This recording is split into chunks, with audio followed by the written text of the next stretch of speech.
It's that time of year again. Everyone pulls out their brightest orange and yellow markers to color glowing jack-o'-lanterns. Nothing says Halloween more perfectly than a smiling pumpkin with a bright light inside. The problem is, how do we create that magical glow? You've tried enough tutorials to realize that there's more to a jack-o'-lantern than simply coloring the holes yellow. Some pumpkin illustrations truly look like they're glowing. How do they do it?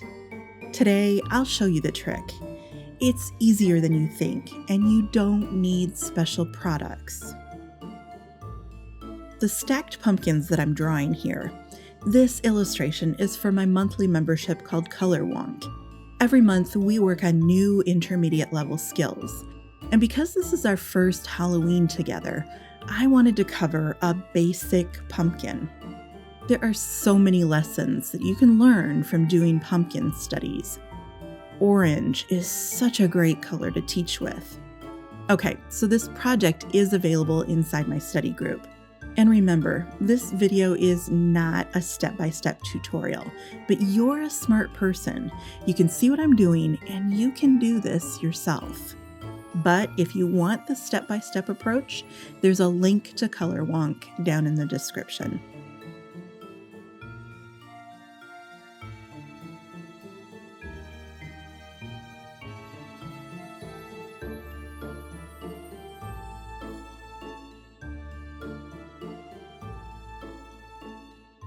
Okay, so let's lay out the typical colorist approach to making something glow.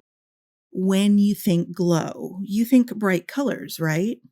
So most of you grab the brightest yellows and the brightest oranges that you own. Things like Y06, Y08, YR04, and YR07. Bright, bold, and saturated colors should create a glowing pumpkin, right? But they don't. It's vibrant, but there's no inner glow. So you amp it up a bit and you drag out the fluorescent colors. You color the whole thing with neon markers and pencils. Everything has an added day glow brightener.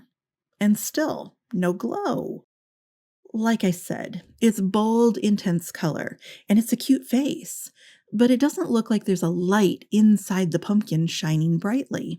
So you resort to novelty products. Glow-in-the-dark ink, sparkle gel pens. I've even seen people use metallic products inside the holes. And when that stuff doesn't glow enough, you search the black market for enriched uranium. Stop. You don't need brighter colors. I'm using Y11 and Y13 here. They're pretty darn dull compared to many yellow markers. So if it's not the yellow then, what's creating the glow?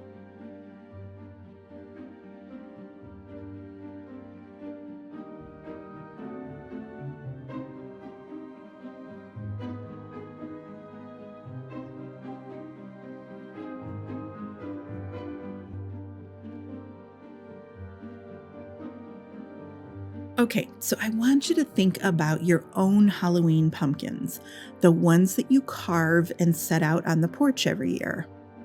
Do you light the candle at 9 a.m. in the morning and admire the glowing pumpkin all day long? No.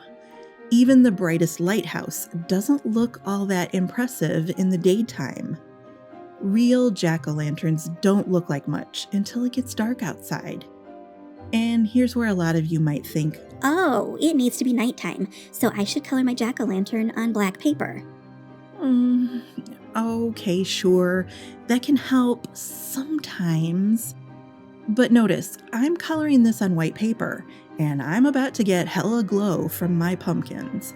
Night is not the reason your porch pumpkins glow. So there's a couple of things going on in my color palette here, and these tricks create the glowing effect without using neon art supplies. The first trick I'm using is called value contrast. Now, there are lots of definitions for color value, and I don't love this definition, but it's easy to think about value as being how light or how dark a color is. If I flip my finished project over to black and white, you can really see the extreme value difference between the colors I used inside the holes versus the orange pumpkin skin and the black hat. Now, this is just part of building the glow, but the lesson here is that the colors around the glowing holes need to be significantly darker than the color inside the hole. It's the contrast between the light inside the pumpkin and the darkness around it. One reason your pumpkin coloring doesn't glow is because you keep bigfooting the yellow by matching it in value to the orange. When everything is light, nothing is light. You don't need a black background, you just need darker oranges.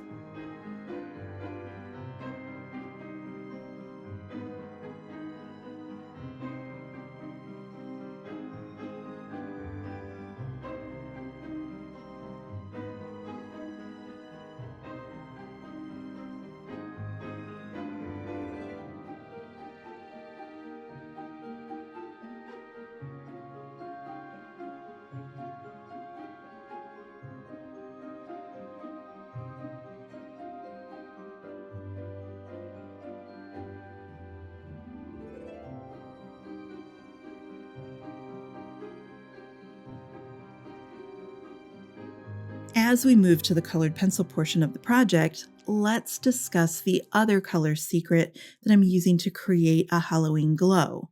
This one is called color resonance. I'm sure you noticed that back during the Copic layers, I underpainted the orange pumpkins and the black hat with purple. Now, our glow is yellow. If we look on the color wheel, the color sitting directly opposite of yellow is violet. Yellow and violet are complementary colors. Now, the thing about complements is that when you put them in a project together, they kind of vibrate. And it doesn't have to be direct complements. Purple is close enough. I'm getting a lot of vibration here. Opposite colors emphasize each other's differences. Complements look richer next to each other. They resonate. The use of purple markers and purple pencils makes my yellows pop. And that pop, combined with the value contrast that we talked about earlier, together they create the feeling of a glow. What I love about this kind of color science is that the purple doesn't have to be like in your face and obvious. I mean, many of you didn't even notice the purple until you saw me underpaint, and I've been using a lot of purple pencil here too. The hat doesn't have to read as purple for the purple to resonate with the yellow. The purple's just there, flying under the radar and doing its job without bragging about it.